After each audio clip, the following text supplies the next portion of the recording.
Beloved, chosen one, listen. Heaven is calling your name. There is a stillness around you right now, not by coincidence, but by divine orchestration. Every sound seems to hush. Every distraction fades. And within the quiet, you feel it a pull, a vibration, a whisper that carries your name straight from the throne of God. You are not here by chance.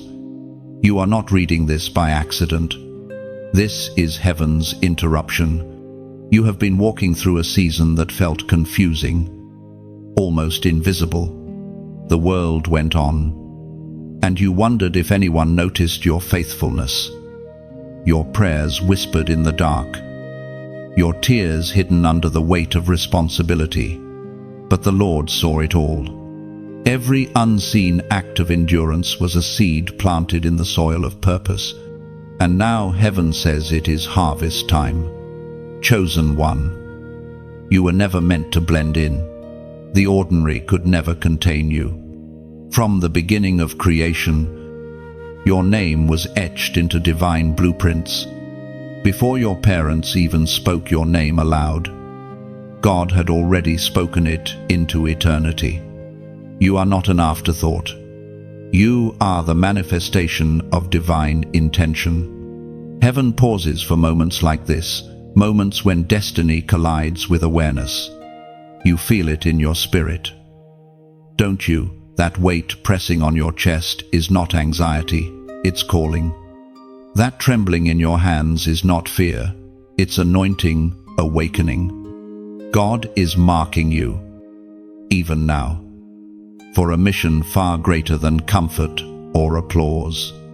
You were created to lead others out of the darkness you once walked through. Every scar you carry is not shame, but instruction. The pain that once broke you is now the oil that will heal others. You know the language of sorrow because you were meant to translate it into hope. You understand loneliness because you were designed to recognize lost souls hiding behind smiles.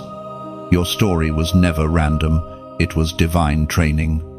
The Spirit of God says, you have been hidden, not forgotten. Hidden, because treasures are not displayed in markets, they are guarded until the appointed time. And that time, chosen one, is now. The veil is lifting. Heaven's attention is turning toward you because the earth needs your obedience. This moment is not about popularity or platform. It's about posture. Heaven is looking for surrendered hearts, not polished performances. When you say yes to God, the world will see a version of you that even you didn't know existed. There is authority in your yes, healing in your obedience, and power in your surrender. So stop doubting the voice you hear. Stop second-guessing the timing. Stop thinking you're not ready. The reason you feel unqualified is because you were never meant to rely on your own strength. The same God who called Moses from the wilderness and Esther from the shadows is calling you right now. This is divine interruption. This is your moment of awakening. Heaven is watching for your response. Will you rise, or will you retreat? The darkness around you has grown thick because your light threatens its control. The enemy has been whispering fear because he knows what happens when you finally believe who you are. The moment you say yes, chains will shatter first in you, then through you. There will be resistance.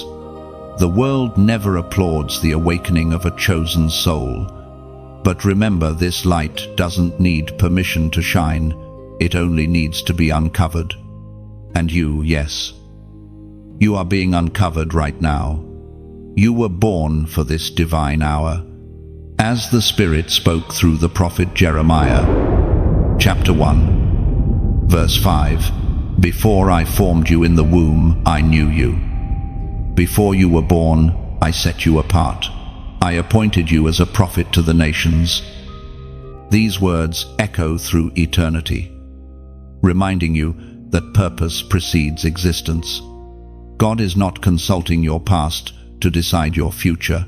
He already finished writing it. What He's doing now is awakening your awareness of it. So, chosen one, lift your head. Your days of hiding are over. The same power that raised Jesus from the dead is stirring inside you. Heaven is not waiting for your perfection. Heaven is waiting for your participation. The kingdom moves when you move. Right now, as you feel this fire stirring, take a breath and make a choice. Say within yourself, I will rise. Say, I will lead. Say, I am chosen. Let your spirit agree with heaven's declaration, because when agreement happens between heaven and earth, transformation begins. You were not created to chase influence. You were created to carry impact. Your obedience is the key that unlocks freedom for others. Do not underestimate your yes, because your yes will echo in generations you may never meet. So, beloved, if this word is striking something deep within you, do not let it fade. Act on it. Share it. Let others feel the same awakening that just stirred your soul. Like, share, and comment below with the number 777 as a prophetic act, a declaration that you are stepping into divine completeness, into the fullness of your calling. And if you haven't yet, subscribe to stay under this flow of revelation, because what God is about to reveal next will shape your destiny. The call has been issued. Heaven is waiting. The earth is trembling with expectation. Rise. Chosen one, the darkness is already trembling at the sound of your awakening. You were never ordinary. Chosen one, you have always known it deep within you. Something about you has never quite fit into the molds the world tried to press you into. You've watched others find comfort in compromise, but something in you always rebelled against it. Even when you tried to silence your spirit, heaven would not let you blend in. You were born to stand out, because you were born to lead. Every disappointment you endured was divine preparation. Every door that closed was heaven's redirection, not rejection. The pain that broke you wasn't meant to destroy you. It was meant to reveal the gold hidden inside. You have walked through storms that others never survived. And yet here you are, still standing, still breathing, still believing. That is not coincidence. That is evidence of divine preservation. When others left you, God stayed. When others misunderstood you, God whispered, keep going. When you thought the silence meant abandonment, heaven was actually building your foundation. You were never forgotten. You were being refined. There were moments you cried out, why me? And heaven answered, because I trust you. The anointing that rests upon your life comes with a cost. Every chosen vessel must be pressed before the oil can flow. You felt the crushing, the breaking, the loneliness, but through it all, God was molding you into a vessel capable of carrying His glory.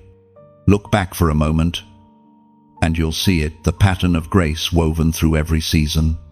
The times you lost everything, yet somehow gained peace. The times you felt abandoned, yet grew stronger in faith.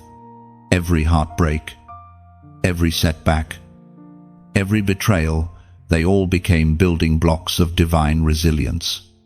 You have been trained by tears and instructed by trials. You may not have understood why you had to face rejection so early, or why your path seemed harder than others. But the truth is, simple, ordinary roads do not lead to extraordinary destinies. God set you apart because He planned to use you in ways that could not be learned through comfort. You were not built for ease, you were built for impact. The call on your life requires endurance. It requires depth. It requires a faith that has been tested and proven in fire. You were not meant to be a follower of the crowd, you were chosen to be a forerunner. A voice that cuts through confusion. And though you often felt unseen, heaven was recording every moment of your perseverance. When you prayed and saw no result, God was measuring your faith. When you served and no one noticed, God was measuring your heart. When you stayed faithful with little, heaven was preparing to trust you with much. Your process has not been punishment, it has been divine promotion in disguise. The Spirit of God has been whispering over you, I am not done with you yet. Those tears you shed did not fall in vain. They watered the soil of your future. You may have thought you were losing everything, but in truth, you were being stripped of everything that could not carry where you are going next. There is a reason your spirit always longed for more. You could never settle for mediocrity because eternity was written into your DNA, while others crave comfort. You crave purpose. While some chase applause, you chase alignment. You are different because you were designed to be different. Heaven didn't make a mistake when it made you misunderstood, it made you prophetic. The world often resists what it cannot define. They saw your light and tried to dim it. They saw your strength and tried to label it as pride. But God allowed it so you would learn to rely not on validation, but on His voice. The fire of misunderstanding purified your motives, leaving only the pure gold of obedience. And now, something in your spirit is awakening again. The pain of the past is no longer heavy, it is fuel. The things that once wounded you now equip you. You are not bitter, you are battle-tested. You are not broken, you are reborn. The same walls that once confined you have become the very testimony that will liberate others. The Apostle reminds us in his letter to the Corinthians, chapter 4, verse 17, For our light and momentary troubles are achieving for us an eternal glory that far outweighs them all. Chosen one, your uniqueness is not your flaw, it is your evidence. You carry a frequency that darkness cannot imitate and the world cannot explain. Heaven has deposited something within you that cannot be replicated, and it's time to stop apologizing for it. You were never ordinary. You were never meant to fit in.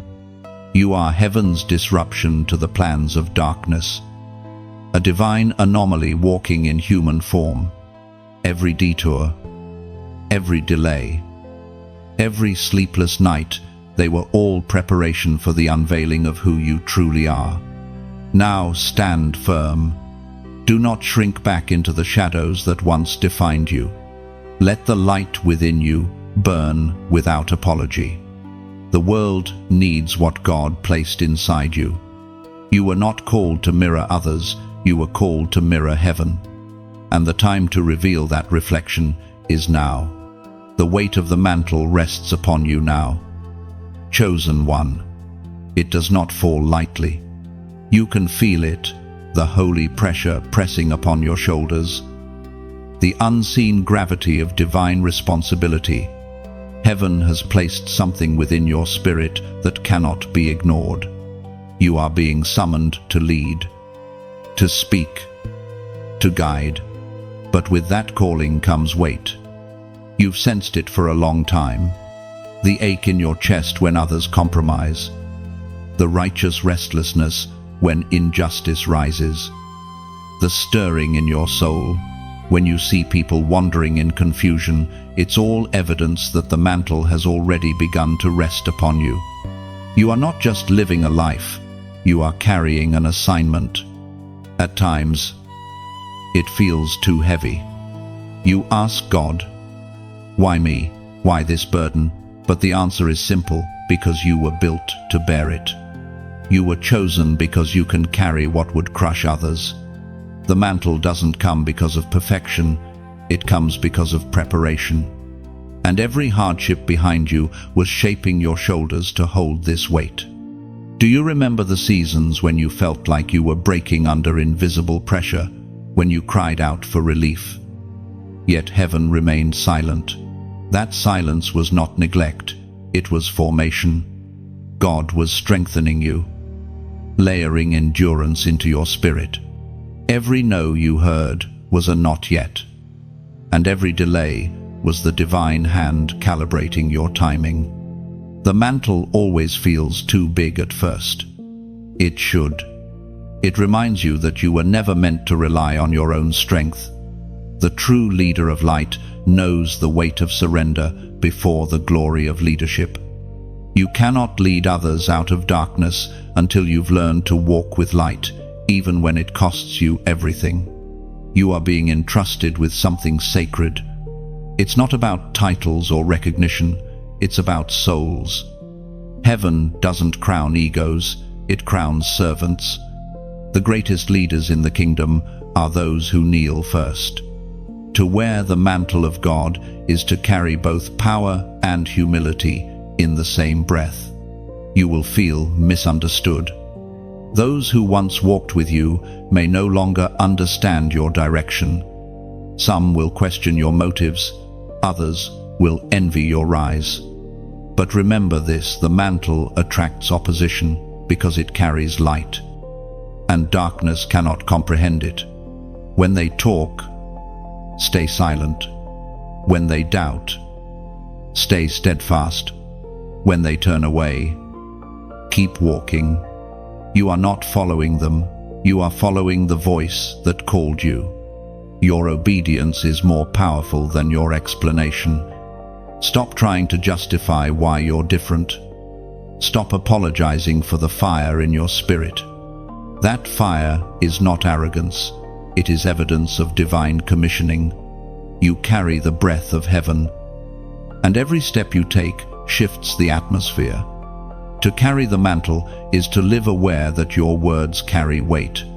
You will no longer speak casually, because your tongue now holds authority. When you declare healing, healing will manifest. When you speak peace, storms will calm. You are no longer just talking, you are creating. Heaven partners with your voice. The enemy knows this, which is why he attacks your confidence. He whispers that you are not ready, not worthy, not qualified, but he is terrified, because your surrender terrifies hell more than your strength ever could. When you yield to God, you become unstoppable. The Spirit spoke through the words recorded in the Gospel of Luke, chapter 12, verse 48. To whom much is given, much will be required. This truth is not a warning, it is a reminder. The weight you feel is not punishment, it's proof of trust. Heaven has assessed your faithfulness and found you ready. The mantle you carry is evidence that God believes in you even more than you believe in yourself. Do not fear the responsibility. You are not carrying it alone. The same power that anointed David when he faced Goliath, the same Spirit that filled Esther when she stood before the king, the same fire that rested on Elijah now burns within you. You are part of an unbroken lineage of chosen leaders. Yes, the mantle feels heavy, but it's also holy. It's the symbol of heaven's confidence in your endurance. It's proof that you've been entrusted with divine assignments that reach beyond your lifetime. Every time you feel the weight press upon you, remember, you are being shaped into a vessel that heaven can depend on. You may feel small, but you are carrying something infinite. You may feel unprepared, but you are being backed by eternity. Every trembling step you take is rewriting the atmosphere around you. And now, as this revelation sinks in, I want you to declare your agreement in a simple act of faith. Comment, "I receive it." Write those words below, not for attention, but as a prophetic declaration that you are saying yes to the mantle placed upon your life. Let it be a moment where heaven witnesses your surrender, where earth records your obedience, and where hell realizes you are no longer running. Because from this moment forward, you are not just walking, you are carrying glory. You are not just surviving, you are leading. The mantle has found its resting place, and its resting place is you. Darkness recognizes your light. Chosen one. Even when you try to stay hidden, your spirit glows in the unseen realm. The moment you stepped into obedience, the atmosphere shifted. The unseen forces that once ignored you have turned their gaze toward you, not because you are weak, but because you have become a threat. The darkness senses the rise of your radiance, and it trembles. You may have noticed it, the sudden waves of opposition, the confusion, the strange exhaustion that tries to wrap around your mind. These are not coincidences. They are signals that you are advancing. Light always provokes resistance. The brighter your spirit burns, the louder the shadows scream. But remember this, truth shadows only exist where there is light. They have no power of their own. There is something sacred about this stage of your journey. You are learning not to fear conflict, but to understand it. You are learning that warfare is confirmation, not condemnation. Every spiritual battle that rises against you is proof that you carry something worth fighting for. The enemy doesn't attack what isn't valuable. He attacks destiny. And you, chosen one, are destiny in motion. There will be days when the pressure feels overwhelming, when it seems like everything and everyone is pushing back. Yet even then, you must remember you are not fighting for victory. You are fighting from victory. The light within you is not borrowed. It is birthed from eternity. It cannot be extinguished. You were never meant to hide that light. You were meant to release it. The enemy's strategy is to convince you that dimming your light will make life easier. But the truth is, the world is dying for the very light you've been tempted to suppress. People around you may not say it aloud, but their spirits are crying out for someone to remind them that hope is still real. That someone is you. It is written in the Gospel of John, chapter 1, verse 5, "The light shines in the darkness, and the darkness has not overcome it." This is why your existence unsettles the enemy. You are the embodiment of divine light walking in a dark world. Every time you forgive instead of retaliating, light wins. Every time you love those who wronged you, light wins. Every time you choose faith over fear, heaven expands its territory through you. You might not always see it, but your presence disrupts demonic plans. When you walk into a room, peace follows you. When you speak, heaviness lifts. When you pray, chains fall silently in unseen places. You may think your actions are small, but in the spirit, they echo with power. Do not underestimate your light. You carry the very essence of heaven's authority within you. This is why your spirit sometimes feels heavy. It is the weight of glory, not the burden of failure. You are carrying divine illumination meant to pierce strongholds, expose lies, and restore hope to hearts lost in shadow. There will be moments when the darkness tries to intimidate you. It will come in the form of fear, distraction, or discouragement. But when that happens, remember, fear is the language of darkness, while faith is the language of light. You cannot speak both at once. Choose your language wisely. Speak faith until fear evaporates. Sometimes the enemy won't attack you directly, he will attack your confidence, hoping you'll hide your light under the veil of self-doubt. But you must resist. The light within you is not dependent on how you feel. It is anchored in who God is. Even when you feel dim, heaven sees you blazing. You are becoming more dangerous to darkness each day. Your wisdom is increasing, your discernment sharpening, your spirit aligning. You are learning to see spiritual storms not as threats, but as opportunities to shine brighter, because light proves its power only when darkness surrounds it. This is why God trusts you with this season. He knows your flame won't falter. He knows that your heart, though wounded, will still radiate love. He knows that your resolve, though tested, will not collapse. You are the kind of warrior who carries light not as a torch that burns out, but as a fire that multiplies. Chosen one, do not fear what rises against you. You were created to illuminate it.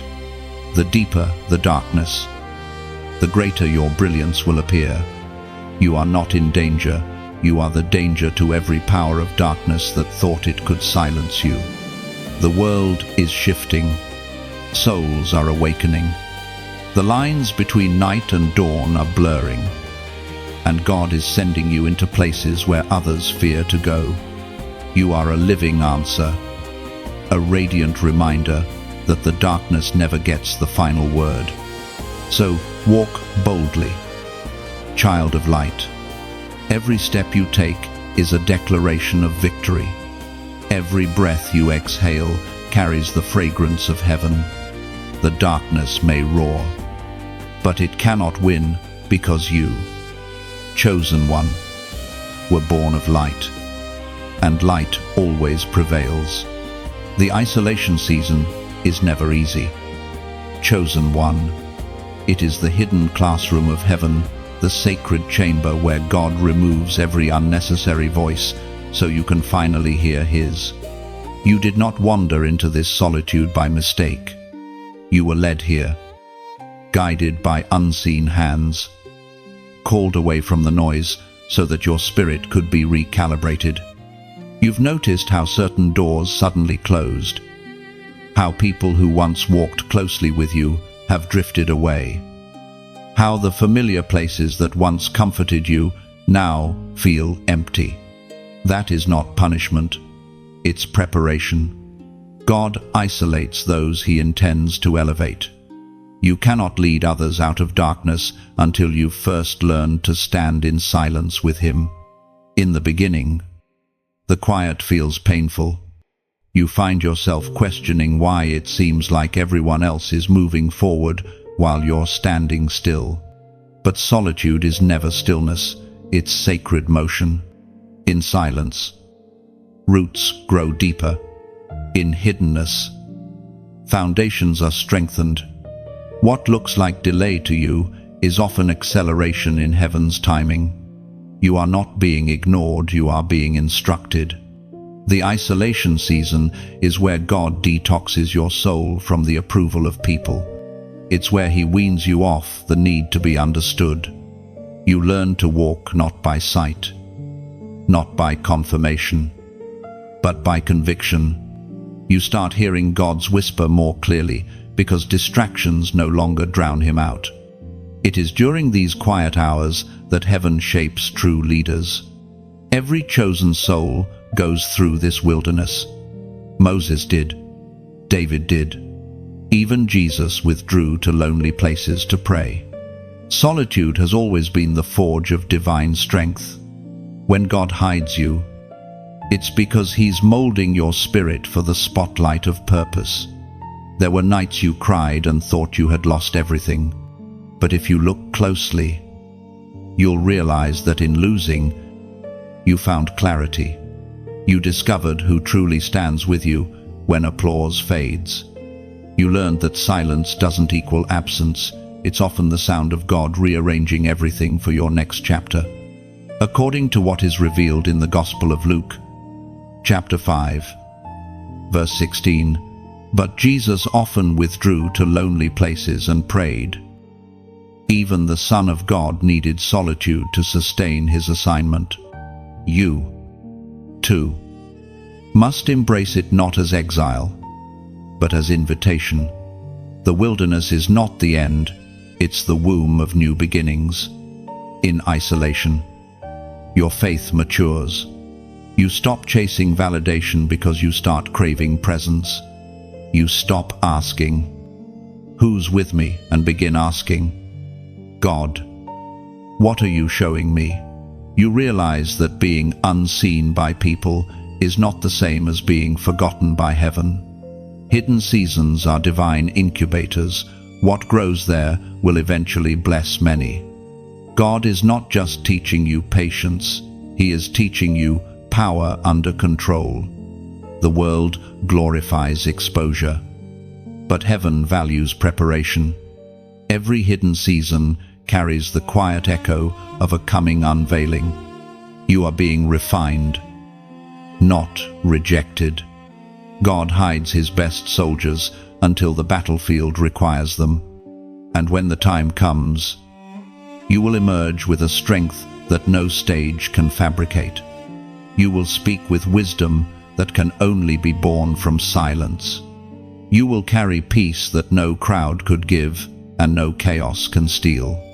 You will step into your assignment with steady hands and a stable heart. But for now, stay faithful in the shadows. Heaven sees you. The same God who watched over Joseph in the prison, Ruth in the fields, and Elijah in the cave is watching over you right now. The wilderness is not where you end, it's where you begin again. You may not see it, but something powerful is happening beneath the surface. While others rush toward visibility, you are being rooted in depth. The deeper the root, the taller the tree will stand when the winds of destiny blow. You are not being delayed, you are being fortified. Chosen one. Let this truth settle deep within you. Solitude is sacred. Silence is not emptiness, it's the sound of divine construction. Your story is not paused, it's being rewritten. And when that appointed hour comes, when God says, "Now," you will realize that every quiet night, every lonely tear, every hidden prayer was worth it. You will not emerge weak or bitter, you will rise wise, balanced, and ready to carry light to nations. If this word is stirring something deep within your spirit, take a moment to reflect, then respond with gratitude. Like this message, not for the algorithm, but as a quiet act of agreement with heaven's process. Share it if you know someone walking through their own wilderness, so they remember they're not alone. And if your spirit has been finding strength here, subscribe to stay connected, because the same God who led you into this season is about to lead you out, radiant and renewed. The isolation is not the end. It's the beginning of your revealing. Heaven is preparing to announce you. Stay faithful. Stay ready. Stay yielded. Your voice carries authority now. Chosen one, you may not fully see it yet, but heaven does. The moment you opened your heart to divine purpose, your words were anointed with weight. They no longer fall empty. They echo in both realms, seen and unseen. When you speak, things move. When you pray, atmospheres shift. When you declare truth, deception trembles. There was a time when your voice was silenced by fear, when you doubted if anyone would listen.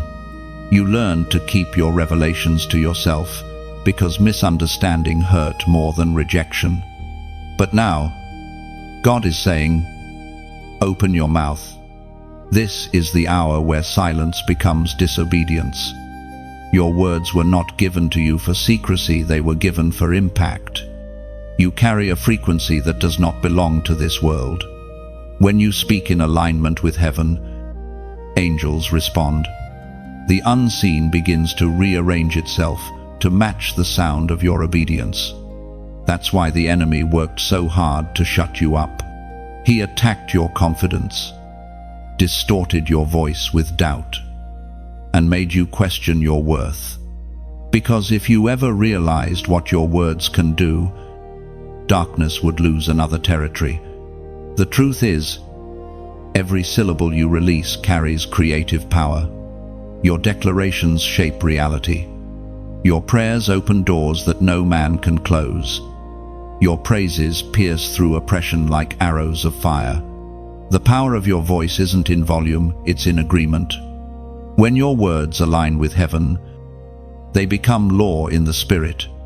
According to what is written in the book of Proverbs, chapter 18, verse 21, death and life are in the power of the tongue.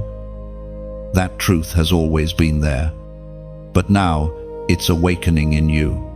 You are learning to speak with precision, not emotion, to declare what heaven is saying, not what fear is suggesting. The more you yield to the Spirit, the more your voice becomes a weapon against confusion, chaos, and darkness. This is why God has been teaching you to listen before you speak, to hear His tone, to feel His timing, to discern His will. True authority is not about loudness, it's about alignment. When you speak from intimacy, your words cut through barriers that logic cannot. You are being taught how to use your voice not as noise, but as divine strategy. Remember when you once prayed and it felt like nothing happened? Heaven heard every word. It was building spiritual infrastructure for this very season. Your prayers were not wasted, they were stored. Now, as your faith matures, those stored words are being activated. They are coming back as breakthroughs, healing, and open doors. When you speak now, speak as one who knows that heaven listens. Speak not from fear, but from fire. Speak life where death has settled. Speak peace where confusion reigns. Speak hope where despair has camped. Every word you release in faith travels farther than you can imagine. This authority is not to be misused. It's not for argument or dominance, it's for restoration. You have been entrusted with language that can build or break, heal or harm. Choose carefully. Speak intentionally. Let your voice mirror the compassion and clarity of heaven itself. There will be moments when you'll feel resistance in your speech. Words may feel heavy, your thoughts clouded, your prayers delayed. Don't stop. That's when your authority is being tested. Keep speaking until the resistance breaks. The darkness cannot withstand consistent light. Your voice will awaken hearts. It will call the lost home, bring peace to the anxious, and ignite purpose in the weary. You will speak to those who forgot who they are, and through your words, they will remember. This is not flattery, it is prophecy. You are being raised as a mouthpiece of truth in an age addicted to lies. So, guard your words. Chosen one, the way you speak shapes your environment. Speak blessings over your family. Speak favor over your journey. Speak victory over your future. The power you carry is too sacred to be wasted on complaint. You will soon see people drawn to you not for your personality, but for the authority that vibrates through your voice. They won't fully understand it, but their spirits will recognize the sound of freedom. Because when you speak, heaven speaks through you. Now, as an act of faith and agreement, declare it boldly in the comments below. 7,777. Let this number be your prophetic signature, a reminder that divine completion is multiplying through your voice. You are stepping into a season where your words no longer echo in emptiness, they produce results. When you speak, doors will open. When you decree, things will shift. When you pray, chains will fall. This is who you are now, a vessel whose words carry the breath of God. Use them wisely. Speak with love. Move with authority. And remember, silence may be comfortable, but obedience is powerful. Heaven is listening. The breaking always comes before the building. Chosen one. It is the divine paradox of destiny that before God can construct something glorious within you, He must first dismantle what was never meant to remain. The breaking is not cruelty, it is mercy. It is the moment when heaven tears down every false foundation that could not sustain the weight of your calling. You have felt it, haven't you? The tearing, the unraveling, the sense that the life you once knew no longer fits. You've tried to hold it together, to make sense of what's slipping through your fingers. But no matter how hard you try, the old season refuses to stay. That's because God is not repairing what was, He's rebuilding something new. Breaking seasons are the hardest because they challenge everything comfortable. You question your strength, your faith, your purpose. You wonder if God is still near, if He still hears your cries. But this is where the greatest transformation occurs beneath the surface, in the unseen, where surrender meets divine craftsmanship. When God breaks you, He is not rejecting you, He is remolding you. Every shattered piece of your heart is being rearranged by divine hands. He is stripping away pride, insecurity, and reliance on things that could never sustain your purpose. What feels like loss is actually liberation. The pieces that fall away were never meant to go with you into the next season. You might remember the tears that felt endless, the prayers that came out as whispers, the nights when silence was your only companion. But even in that silence, God was speaking through the breaking. He was teaching you how to depend not on your own strength, but on His unshakable power. Heaven speaks clearly through the words of the Gospel of John, chapter 12, verse 24. Unless a grain of wheat falls into the ground and dies, it remains alone. But if it dies, it produces much grain. This is the law of transformation. What you thought was an ending was only a planting. The pain you endured wasn't punishment, it was preparation. You were being buried, not to be forgotten, but to sprout again in greater strength. In the breaking, God introduces you to the truest version of yourself, the one not shaped by fear, validation, or expectation, but by revelation. You begin to see clearly. You start to realize that some connections were temporary scaffolding, meant only to support the early stages of your growth. Now that your roots have taken hold, those structures are no longer needed. This stage of your journey is sacred because it separates the temporary from the eternal. You learn what truly matters. You learn to value peace over applause, purpose over comfort, authenticity over acceptance. It is in this refining fire that false motives melt away, leaving behind only what is pure. God breaks His vessels not to destroy them, but to ensure they can hold His glory. when He pours His Spirit into your life.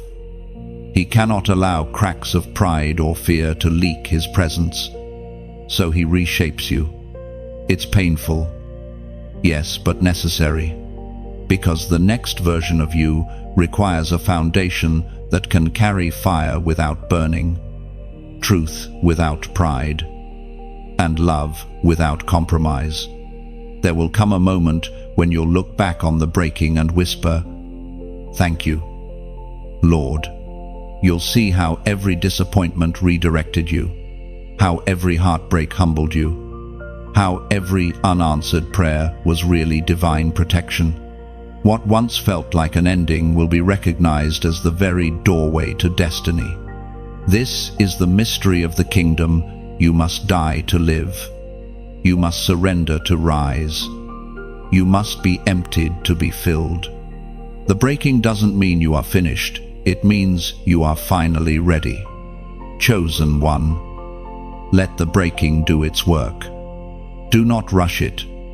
Don't try to escape it prematurely. Every fracture is forming something eternal. Every loss is birthing legacy. When you emerge, you will not be the same. You will be unshakable, unoffendable, unbreakable. You will find that your empathy has deepened, your faith has matured, and your vision has sharpened. You will move differently, slower perhaps, but stronger, wiser, more deliberate. The breaking has taught you that not everything deserves your energy, and not everyone deserves access to your spirit. The season of breaking is never pleasant, but it is always purposeful. And when the rebuilding begins, you will understand why certain things had to fall apart first. The new structure God is forming within you will not collapse under pressure. It will carry His glory effortlessly. So, breathe. Let the breaking continue until it has done its full work. You are not being destroyed, you are being defined. You are not losing, you are becoming. And when the dust settles, you will rise as one who has been remade by divine design, radiant and resilient. A living testimony that sometimes God must break us, not to ruin us, but to rebuild us stronger than before. When faith feels like fire, chosen one, do not run from the flames. It is in that sacred heat that everything impure is consumed and everything eternal is revealed. You have stepped into a season where faith is no longer a comfortable belief, it is a blazing test. The very promises you prayed for are now wrapped in fire. And only those who endure the refining will emerge with unshakable trust. You have likely felt it, the stretching, the uncertainty, the sense that the ground beneath you is unstable. It feels as though every comfort you once leaned on has been stripped away. That is because real faith does not grow in safety. It grows in surrender.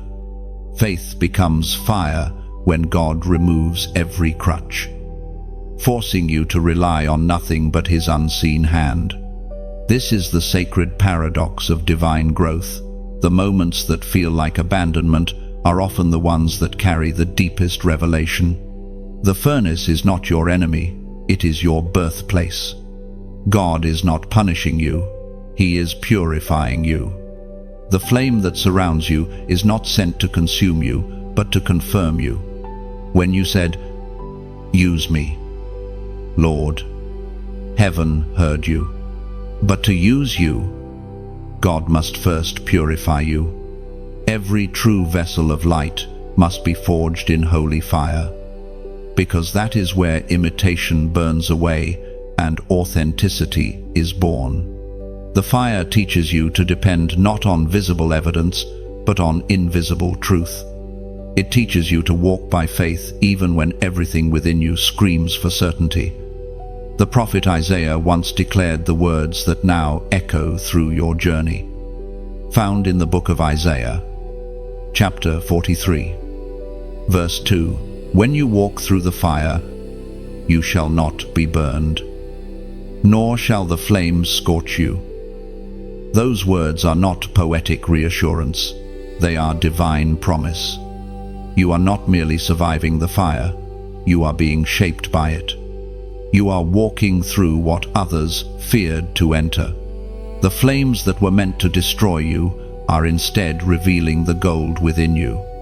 It hurts. Yes, the waiting feels endless. The prayers seem unanswered. But every tear you've shed is water to cool your spirit in the heat of refining. Every doubt you've conquered has become strength for the next stage. God is building endurance in you, faith that does not depend on outcomes, but on His nature.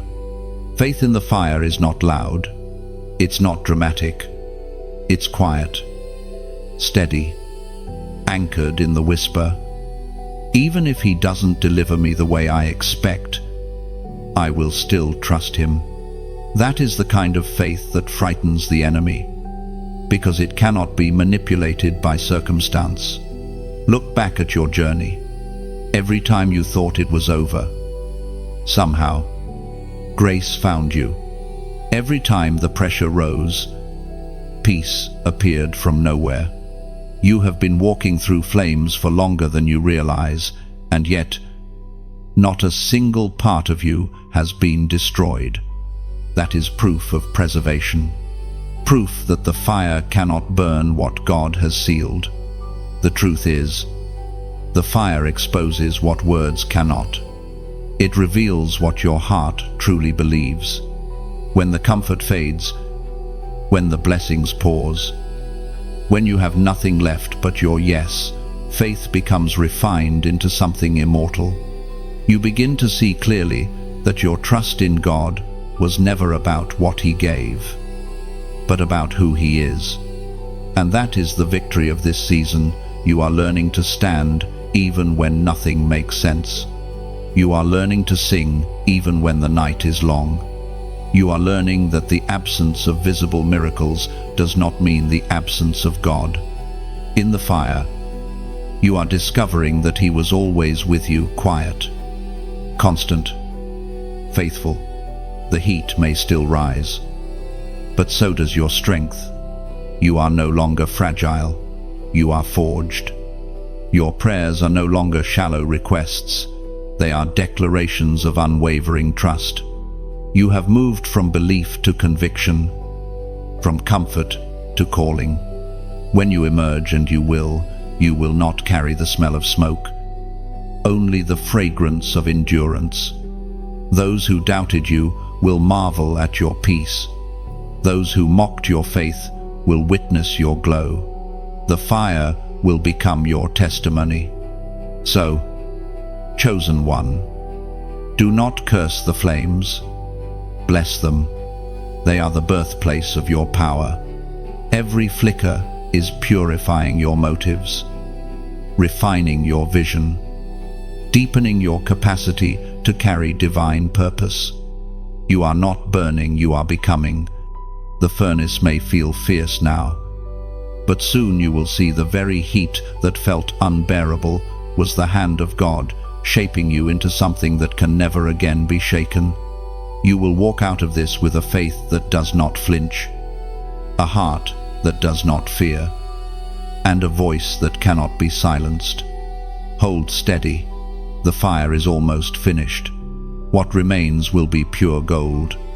There are people waiting in darkness, chosen one, souls who wander aimlessly, not because they have rejected the light, but because they have never seen it clearly. Their laughter hides exhaustion. Their strength masks quiet desperation. They look fine on the outside, but inside, something is collapsing, and though they cannot explain it, their spirits are crying out for what only your obedience can unlock. This is the mystery of divine purpose. You are never chosen only for yourself. You are chosen for others. The pain that once seemed meaningless now becomes the very key that opens someone else's prison. The wilderness you endured taught you the language of the broken. And now you can speak life where others only hear silence.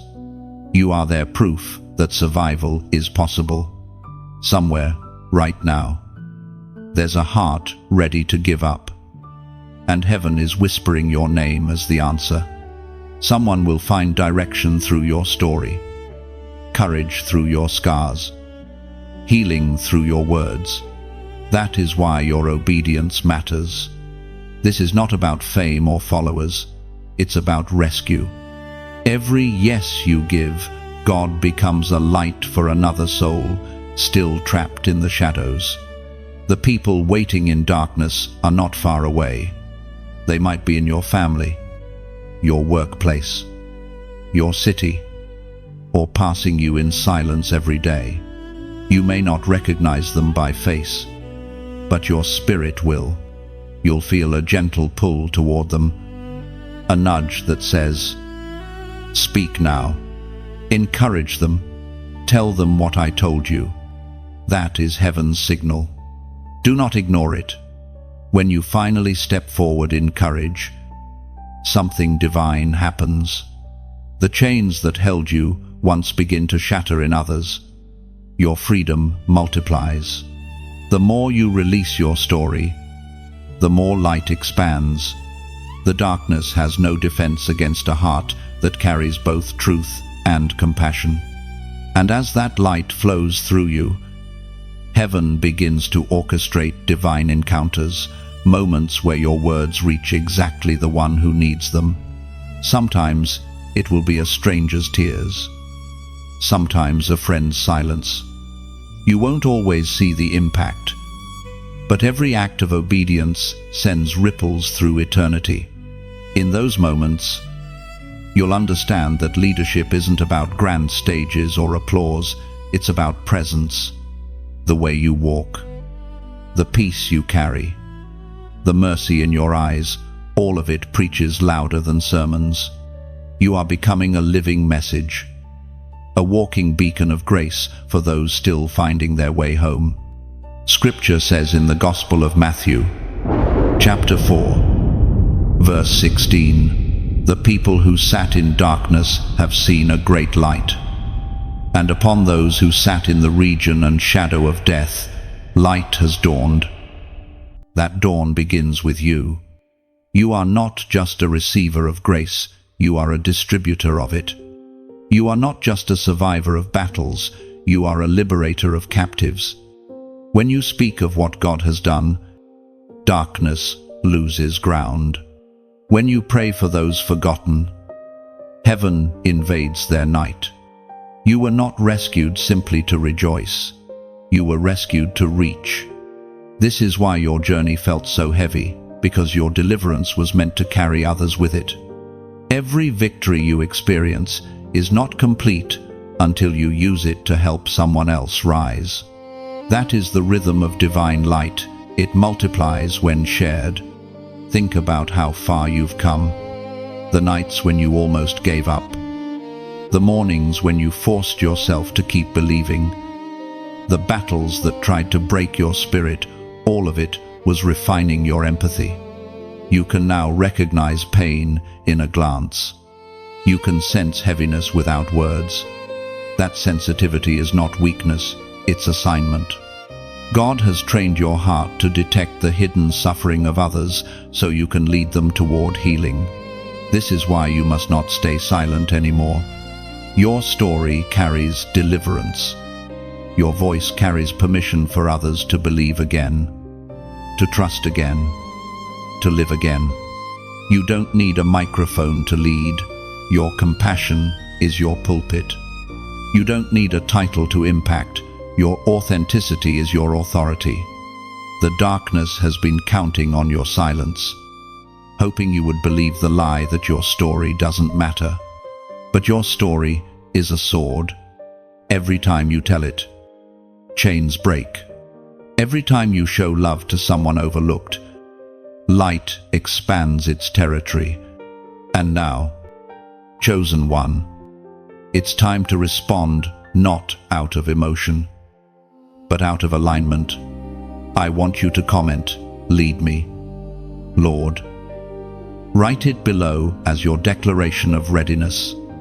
It may seem small, just 3 words, but heaven recognizes those as a covenant phrase. When you say it, you are giving divine permission for God to direct your steps toward the ones who need your light most. You are saying, I'm available. Use me. Because this calling was never about position, it was about purpose. You are heaven's messenger, disguised in human form, sent to pull others from despair. Your heart knows what darkness feels like, and that is why your compassion shines brighter than any sermon could. The time for silence is over. There are people waiting for the light that only you can carry. You are their answered prayer, their reminder that God has not forgotten them. Go forth in boldness. Your story is not just your healing, it is the dawn breaking for someone else's night. The mantle descends. Chosen one. You may not have seen it fall, but you can feel it, an unseen weight resting on your spirit. A divine heaviness that doesn't crush you, but crowns you. Heaven has chosen this moment to officially clothe you in purpose. The tests, the waiting, the isolation, they were all leading to this. The mantle of leadership is no longer a distant promise, it is resting on you now. You have been entrusted with more than a calling, you have been given a responsibility. Every trial you overcame was not wasted, it was heaven's way of proving your endurance. Every not yet that frustrated you was a sacred delay, aligning you with divine timing.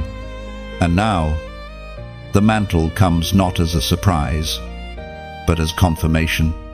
You might wonder, why me? The answer is simple, because God saw what others couldn't. He saw faith when no one applauded it. He saw integrity when no one noticed it. He saw your quiet yes when no one else was listening. This mantle is not about worthiness, it is about willingness. You were willing to surrender, to stay faithful, to believe even when the fire burned fierce. The descent of a mantle is never dramatic in the natural. It happens subtly, quietly, powerfully.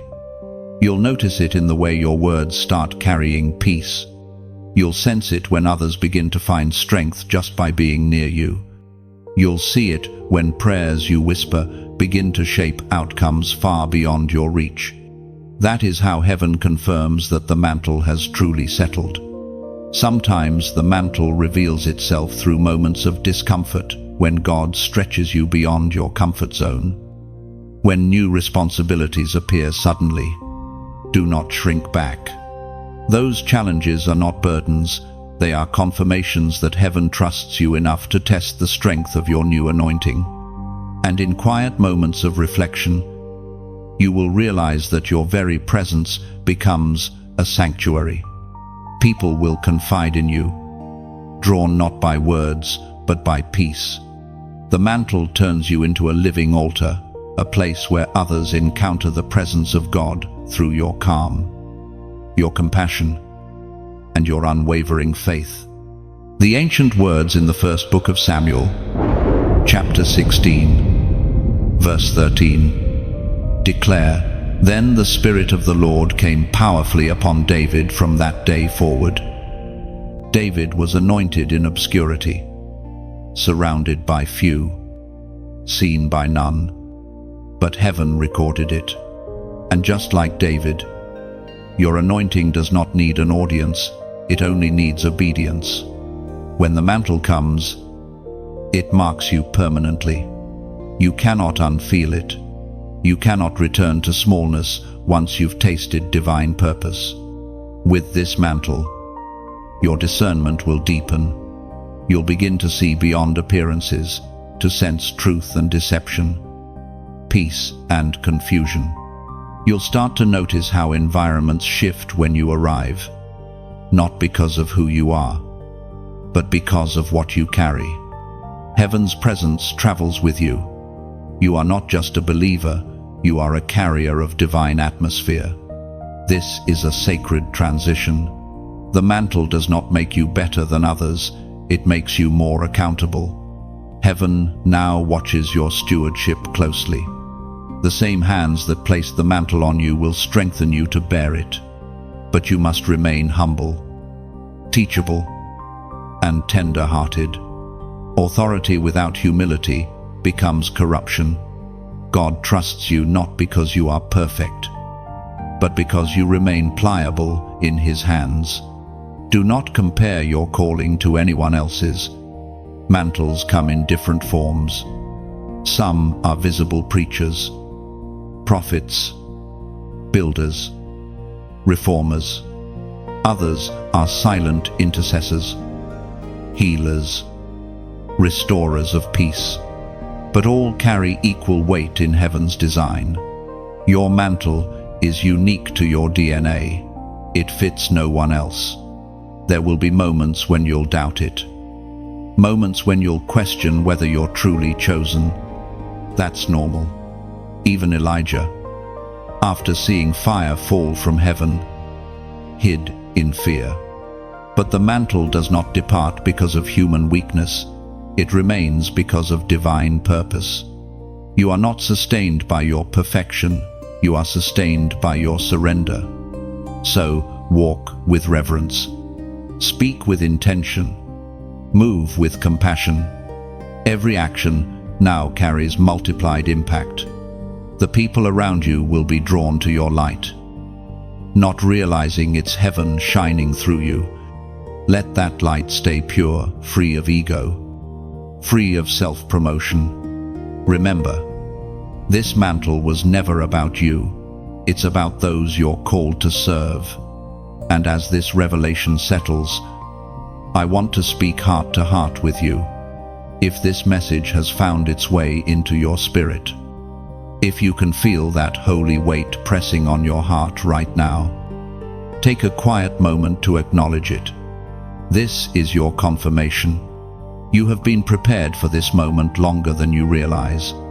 Now, if this word resonates deeply within you, if you sense that same mantle awakening over your life, I invite you to respond not out of ritual, but out of gratitude. Like this message as your silent Amen. Share it with someone who carries untapped potential. They may be standing on the edge of their own awakening. And if your spirit finds nourishment here, subscribe so that you never miss the flow of divine truth meant to keep your fire alive. Not for numbers, not for fame, but because this is how the message multiplies. Every time you share the light, another soul finds their way out of the dark. Every connection spreads the flame of awakening. The mantle is here. You carry it now. Let your life become the living proof that when heaven places its hand upon a willing soul, the world can never remain the same. Learning to see like God, chosen one, is one of the deepest transformations you will ever experience.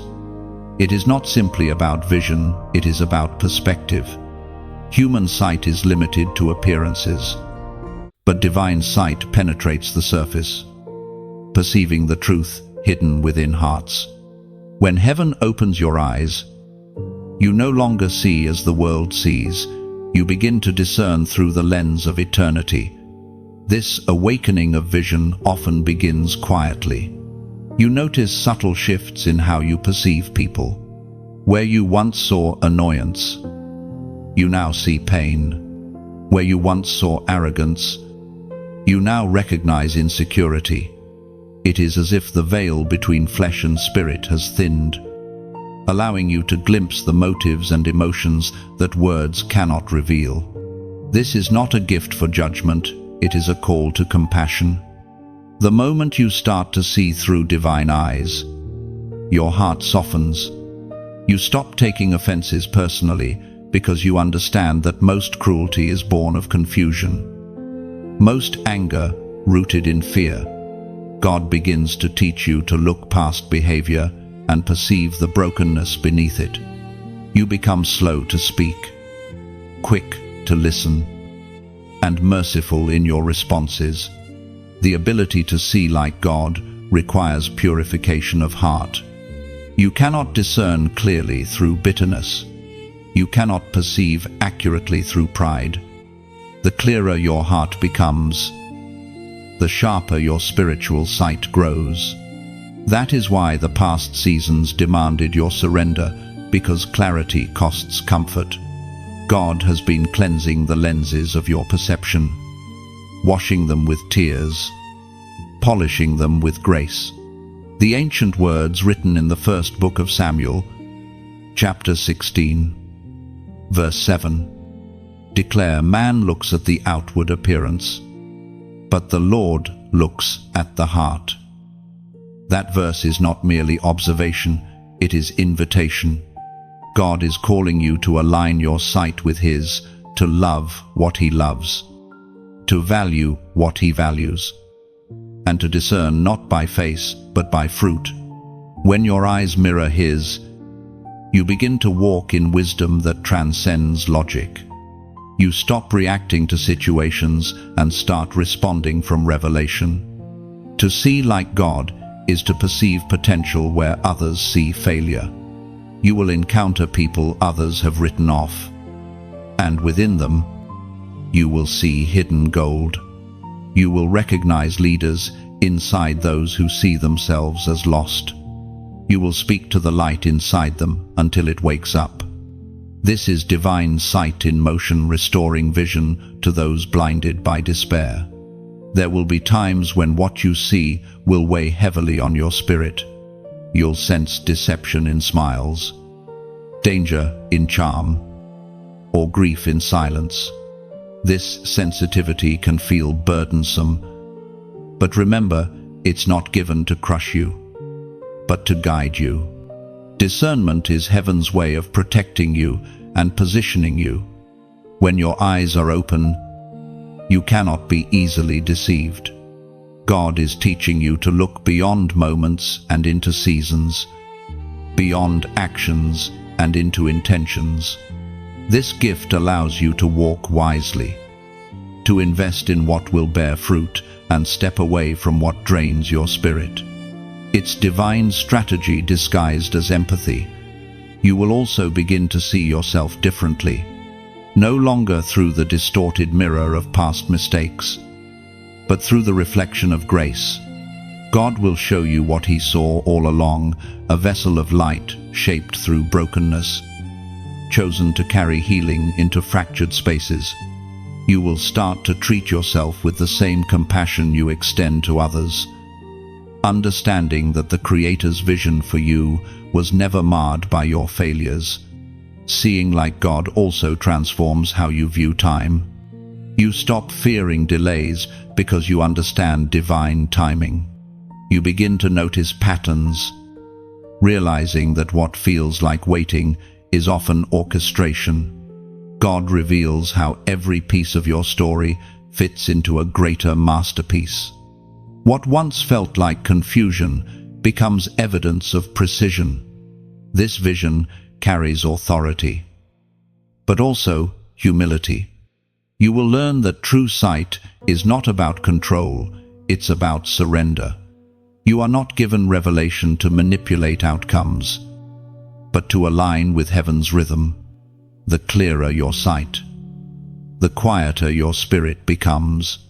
Those who truly see don't need to prove it. Their peace testifies for them. Be patient with this process. Spiritual sight unfolds in layers.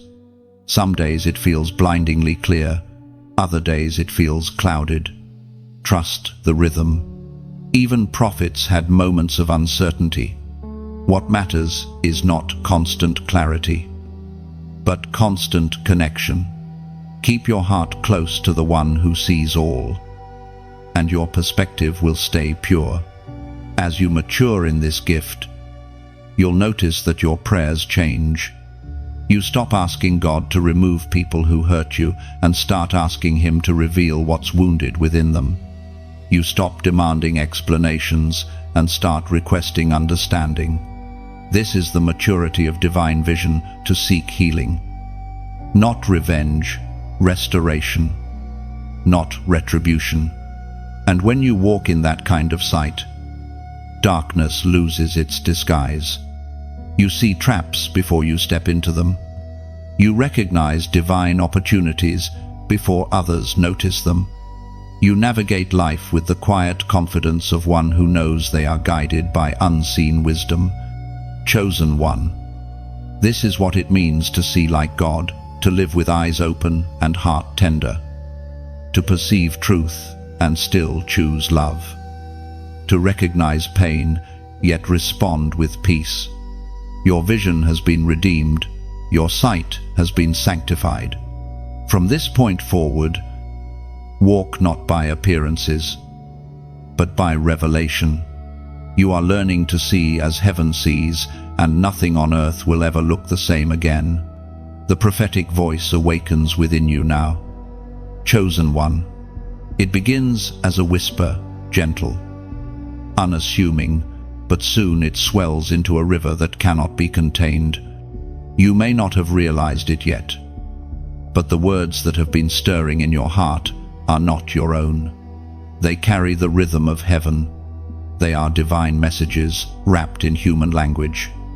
God has been preparing your mouth to become an instrument of revelation. The same voice that once trembled in uncertainty will now thunder with authority. You were not born to echo the world's noise. You were born to speak heaven's clarity. Your voice was destined to pierce confusion, to bring direction, to awaken souls that have fallen asleep. The prophetic is not always about predicting the future. It is about revealing heaven's heart in the present. It is about seeing what God sees, feeling what He feels, and speaking what He speaks. The moment you yield to that flow, your words begin to carry power far beyond emotion. They become conduits of transformation. You've already experienced it in glimpses. When you spoke encouragement to someone and they wept without knowing why. When you shared a truth that felt spontaneous but carried a weight you couldn't explain. Those moments were heaven confirming that the prophetic fire within you was beginning to burn. The Spirit spoke through the prophet Amos. Chapter 3, verse 7. Surely the sovereign Lord does nothing without revealing His plan to His servants, the prophets. That means revelation always precedes manifestation.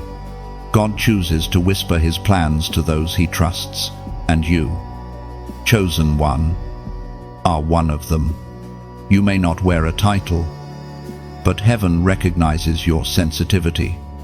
You've learned to listen when others rush, to discern when others doubt, to obey when others delay. Those are the marks of a prophetic vessel. But this calling is not without cost. The prophetic life often feels lonely. You'll carry burdens others cannot see, feel urgency others dismiss, and weep over things others ignore. It's not because you're fragile, it's because your heart beats in rhythm with heaven. You sense what's coming before it appears. You feel God's longing for people before they ever ask for help. That is the privilege and the pain of prophetic purpose. In this awakening, your words will carry creative power. You'll speak healing into broken hearts, peace into chaos, conviction into compromise. Your voice will not be mere speech, it will be the echo of heaven's decree. That's why God has been purifying your heart. He needed to ensure that when you speak, it's His tone that flows through you, not your wounds. Do not fear this weight. Prophetic authority is never about domination, it's about intercession. You will begin to pray differently. When you hear of pain, your spirit will respond before your mind can form words. You'll find yourself awake in the night, interceding for names and faces you've never met, That's not coincidence, that's commission. Heaven is entrusting you with its secrets because you've proven trustworthy. There will be moments when you doubt the words you sense rising within. You'll question, what if it's just me? But as you mature, you'll learn to recognize the difference between emotion and inspiration. The prophetic word carries peace. Even when it challenges, it brings light.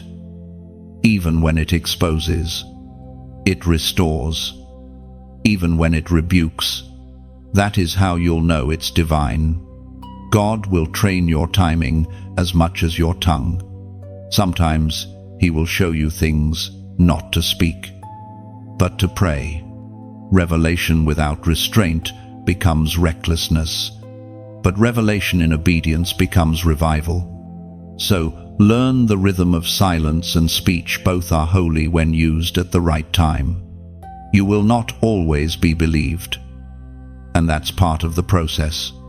Prophets throughout history were misunderstood, yet heaven always vindicated them. Your task is not to convince, it's to convey.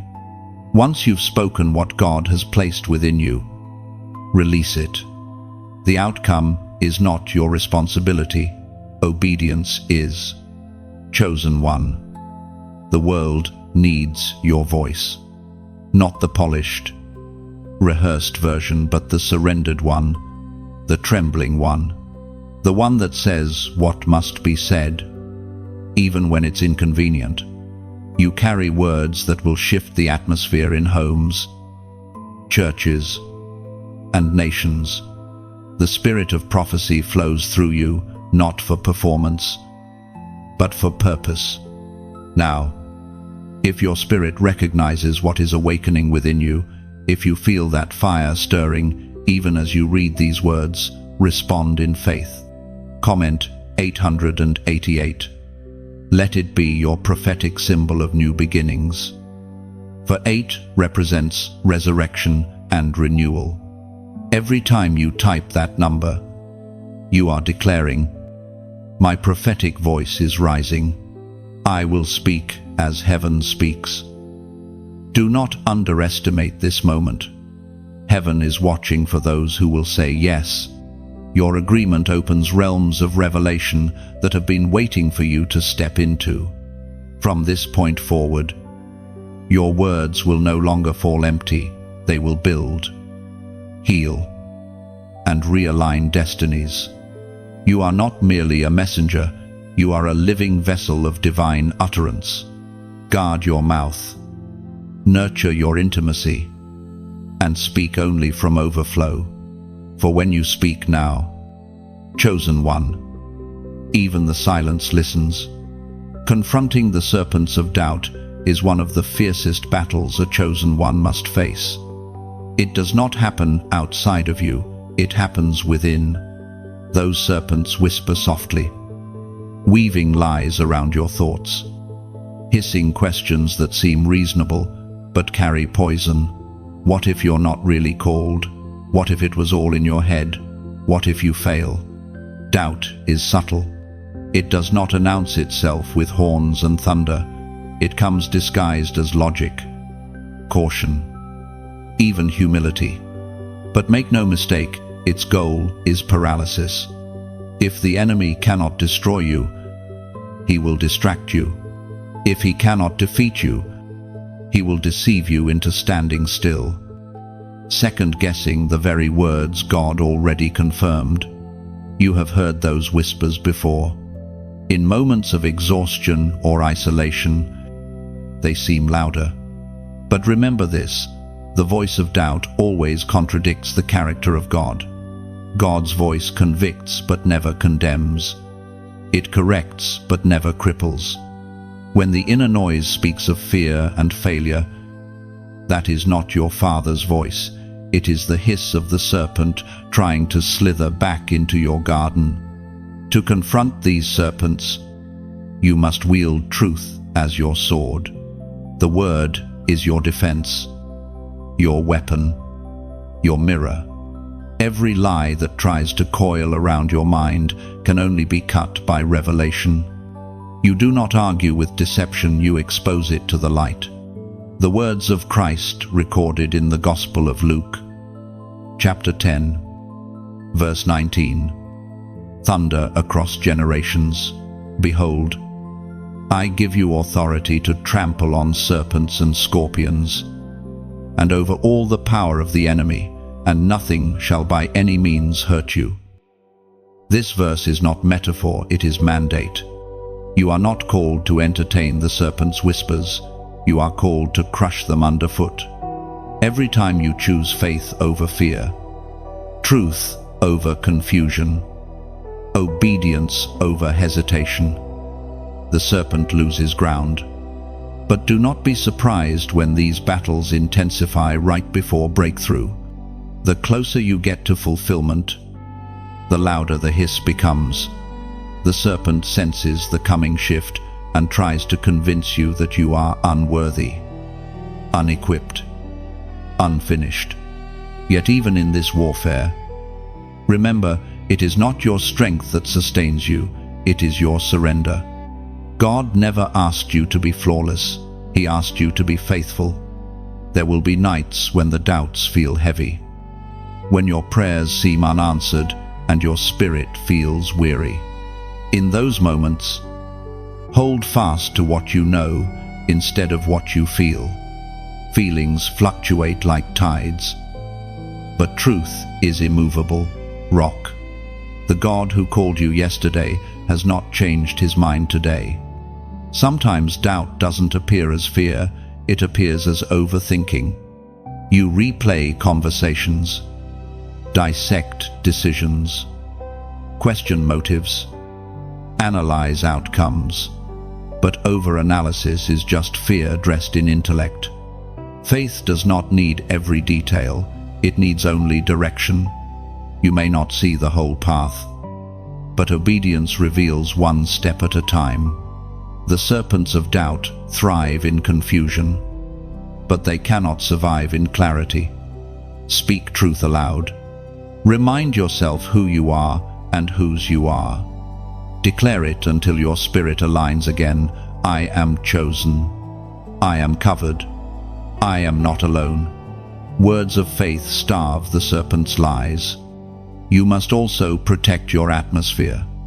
Doubt feeds on voices that lack vision. Surround yourself with those who remind you of your purpose, not those who question it. If Eve had silenced the serpent and stayed in conversation with her Creator, humanity's story would have begun differently. Learn from her moment. Choose revelation over reasoning. God is training your discernment through these encounters. He is teaching you to recognize His voice quickly, to silence lies before they take root. Each time you resist doubt, your authority grows. You become sharper, wiser, more stable. The serpent that once intimidated you will soon crawl beneath your feet, powerless and exposed. This process also reveals grace. For even when you falter, God's patience never ends. He does not condemn you for struggling with doubt, He strengthens you through it. Every question that once frightened you becomes a doorway to deeper understanding. The very battle meant to weaken your faith becomes the workshop where unshakable confidence is forged. There will come a moment when the serpent's voice no longer stirs fear but pity, because you will recognize it for what it is, the dying whisper of a defeated enemy. You will walk with a steady spirit, unmoved by the storms that once shook you. Chosen one. Remember this truth: the serpent only attacks what threatens him. Your warfare is not proof of weakness but of worth. You have been entrusted with influence too powerful for darkness to ignore. So, stand firm, breathe deep, and lift your head. You are not wrestling for victory, you are walking it out. The serpent may circle, but the lion within you roars louder. The battle within is not your end, it is your awakening. And when the noise finally quiets, you will discover that beneath every hiss of fear, your faith was still whispering, "I believe." Restoring the fallen and the forgotten is one of the greatest honors of your divine assignment. Chosen one, it is the purest reflection of heaven's heart to reach into broken places and bring back to life what others have left behind. This is not a task for the proud or impatient. It is a mission for those who have known pain deeply and emerged still willing to love. God does not send you to the perfect.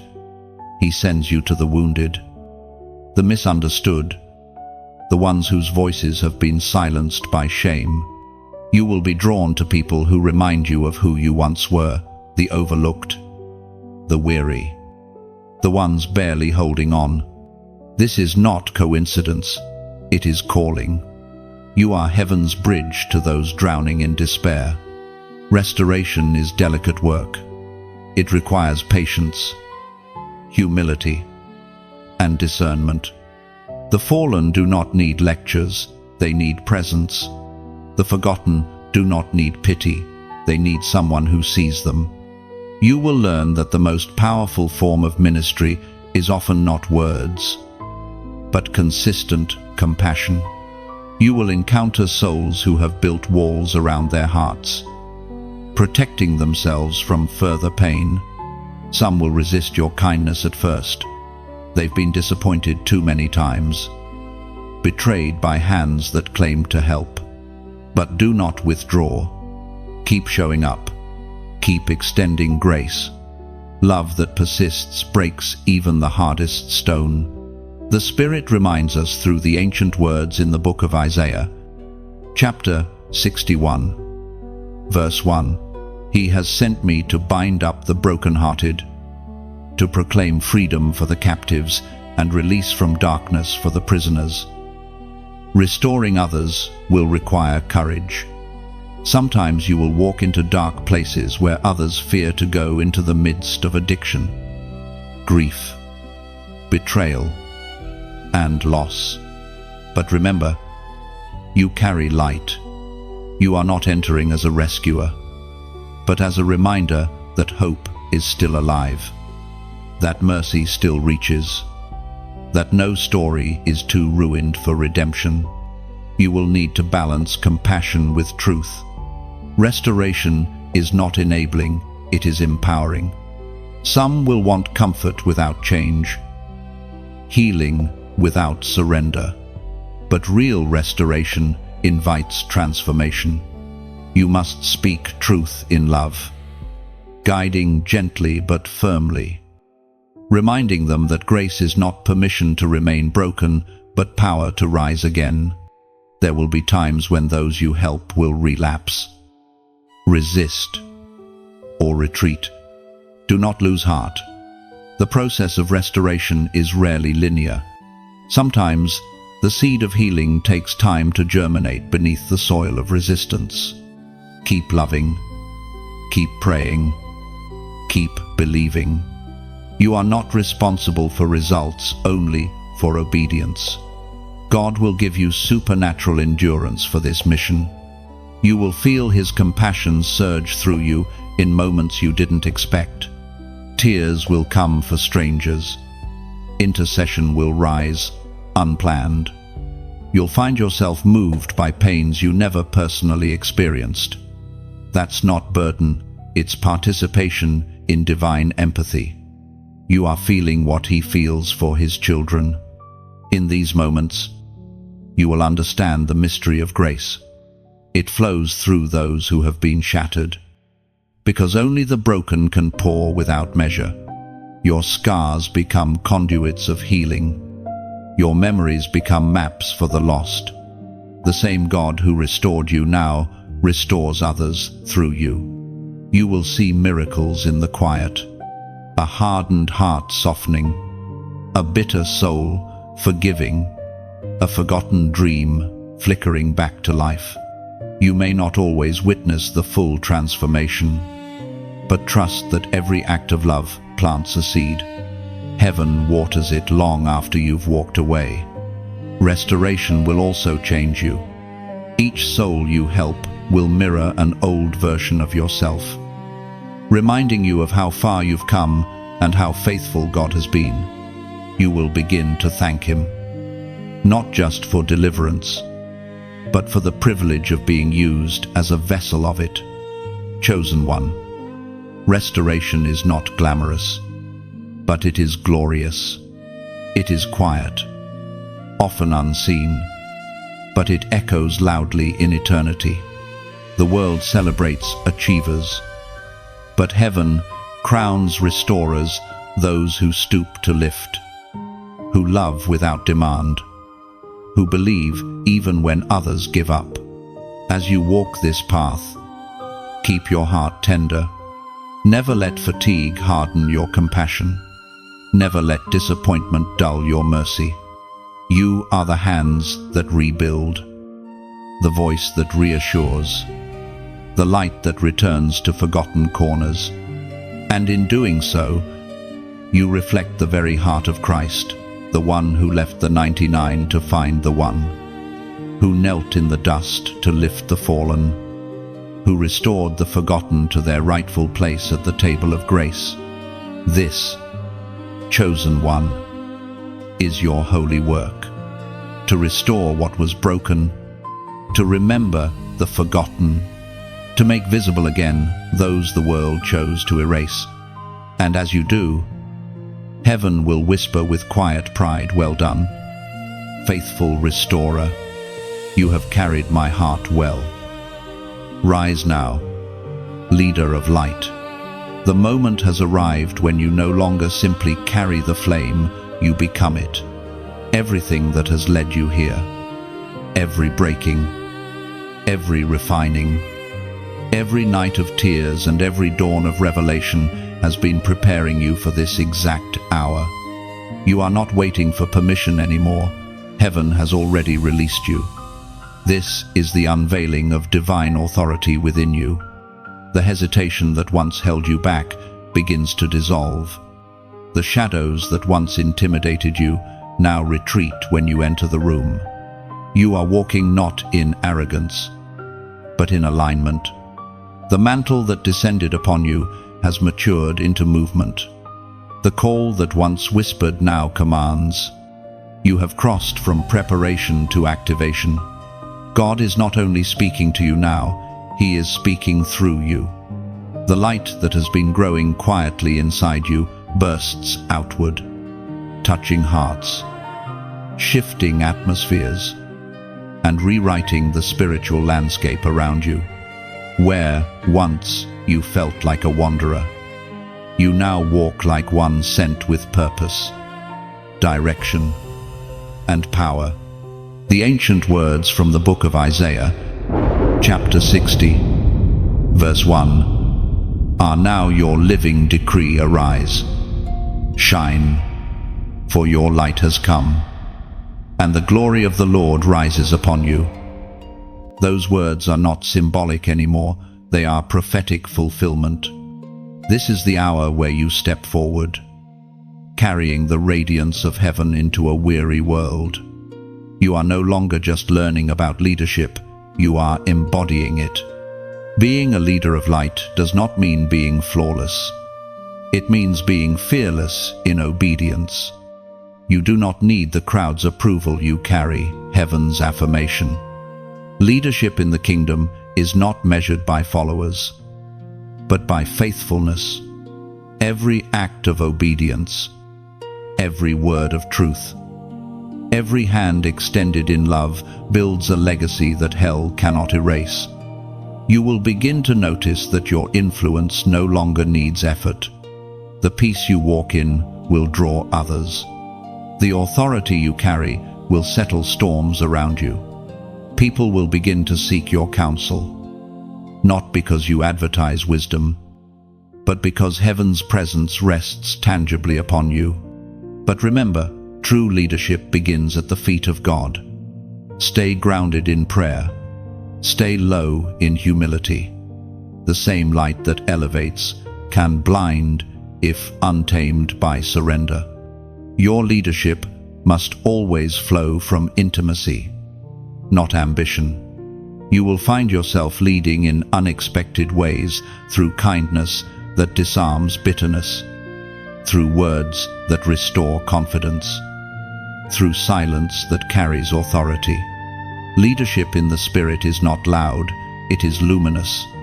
You will become a living example of what it means to lead without manipulation and to guide without control. Your light will challenge darkness. Some will resist it. Not everyone will celebrate your rise, but the same God who called you will sustain you. Do not dim your radiance to make others comfortable. The world does not need smaller lights, it needs bolder ones. The brighter you shine, the more courage you ignite in those who are still finding their flame. There will come moments when you feel the weight of responsibility pressing heavily upon your shoulders. In those times, remember that leadership was never meant to be carried alone. Heaven walks with you. The same Spirit that anointed you will uphold you. Every day you rise. You rise with divine reinforcement. You are the torchbearer for many who have lost their way. When you speak, dormant hope will awaken. When you act, courage will spread. You are becoming the evidence that faith still moves mountains and that light still conquers night. Now, if this message speaks to your spirit, pause and let gratitude rise. If you feel heaven confirming that you are stepping into this mantle of leadership, respond in faith like this message as your quiet Amen. Share it with those you know carry hidden light within them. Those who need to remember that their season of rising has come too. And if your heart has found strength through these words, subscribe so that you can keep walking with this community of light bearers. Not for numbers or applause, but because together we amplify the message of hope. Every like, every share, every connection extends the reach of this word to another weary soul searching for their dawn. This is how the kingdom expands, through one obedient flame lighting another. And finally, comment, I rise now. Let it be your declaration to heaven and earth. Those 3 words mark a shift in the Spirit. They say, I will no longer hide. I will lead with love. I will shine without fear. It is not just a comment, it is a covenant. You are ready.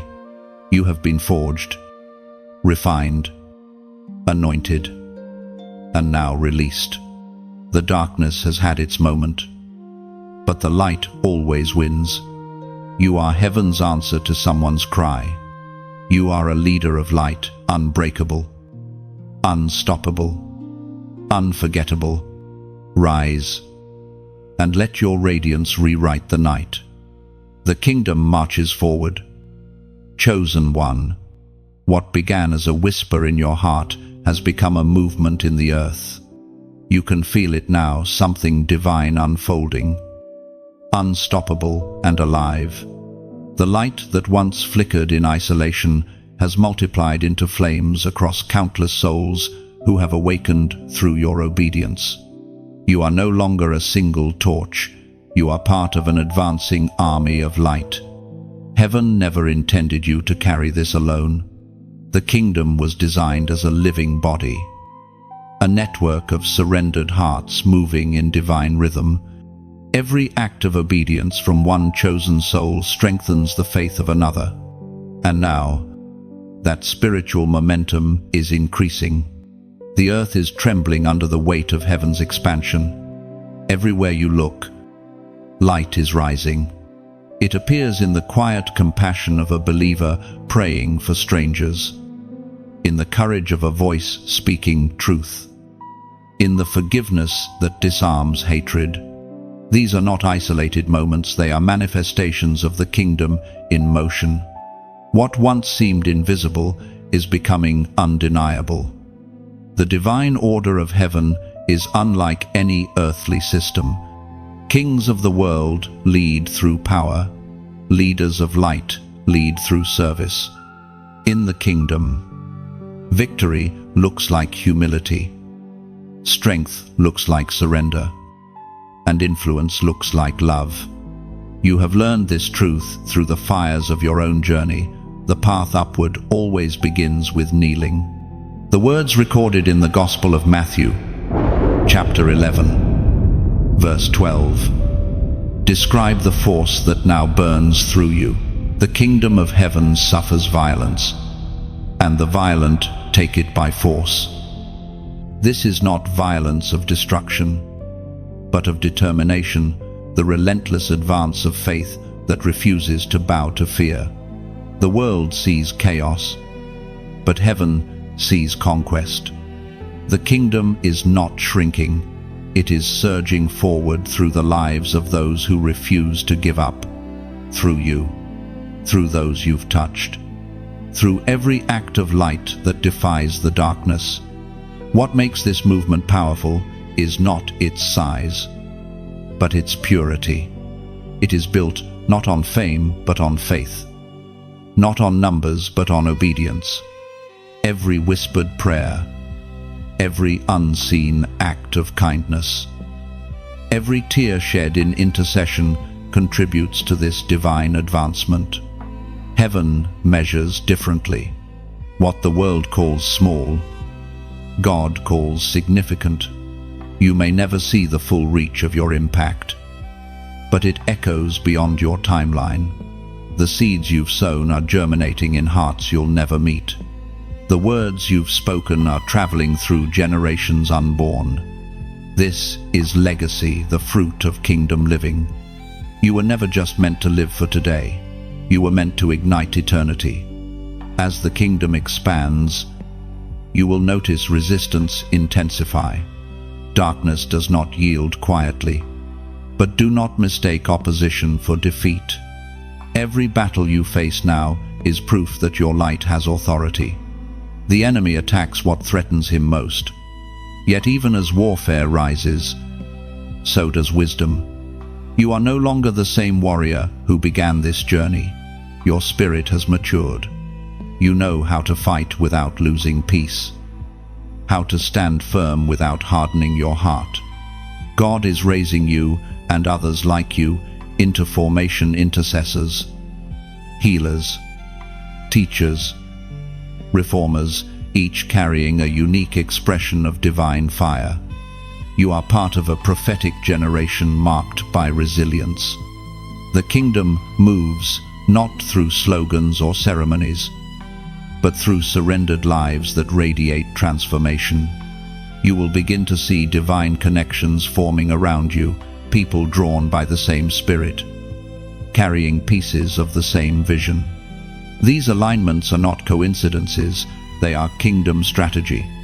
Together, you will rebuild what has been broken, restore faith where it has faded, and release hope where despair once ruled. This march of light is not geographical, it is spiritual. The kingdom advances every time forgiveness replaces offense, every time truth silences deception, every time love overrides fear. The ground being taken is not of earth, but of hearts. You are walking in prophetic fulfillment, the earth filling with the knowledge of the glory of the Lord as waters cover the sea. There will be moments when the mission feels too vast, when the need seems greater than your capacity. But remember, you are part of something much bigger than yourself.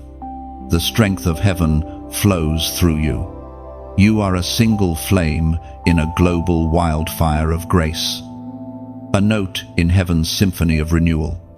The kingdom does not move through haste, but through harmony. Every season plays its part. Every servant carries their sound. Your obedience harmonizes with others, creating a melody that shifts spiritual climates. When you pray, heaven listens. When you act, earth responds. You are not simply living, you are co-laboring with eternity. And as this divine movement continues, you will see nations awaken, families restored, generations redeemed. The kingdom will not come through force of will, but through waves of love so pure that darkness cannot remain. The banners of heaven will rise not from conquest, but from compassion. So march forward. Chosen one, the kingdom is not behind you, it moves with you. Every step you take advances light. Every breath you release carries purpose. You are part of a holy invasion, a divine uprising of mercy and power that no force of darkness can withstand. The kingdom is here. It is alive within you. It is moving, unstoppable, eternal, and through your obedience, it continues to conquer one heart, one moment, one act of love at a time. Crowned in glory, anointed to guide, this is where your journey finds its divine completion. Chosen one, the road has been long and filled with trials that could have broken you, yet every struggle only polished your crown. You stand now not as who you once were, but as who you were always meant to be, a vessel of wisdom, forged in fire, carrying both authority and compassion. You have passed through the storms and emerged unshaken. The mantle rests securely upon your shoulders, and the light within you burns steady. You have learned to lead not by force, but by presence, not by demand, but by example. The glory that surrounds you is not decoration, it is evidence of transformation. Heaven has adorned you with favor, not because you sought it, but because you endured faithfully when no one was watching. Your crown is not made of gold or jewels, but of scars. Every healed wound now shines as proof of victory. Each scar tells a story of survival, of faith that refused to die, of love that refused to fade. Those who see you now may admire your strength, but only heaven and your own heart know the cost. And yet, that cost was worth it.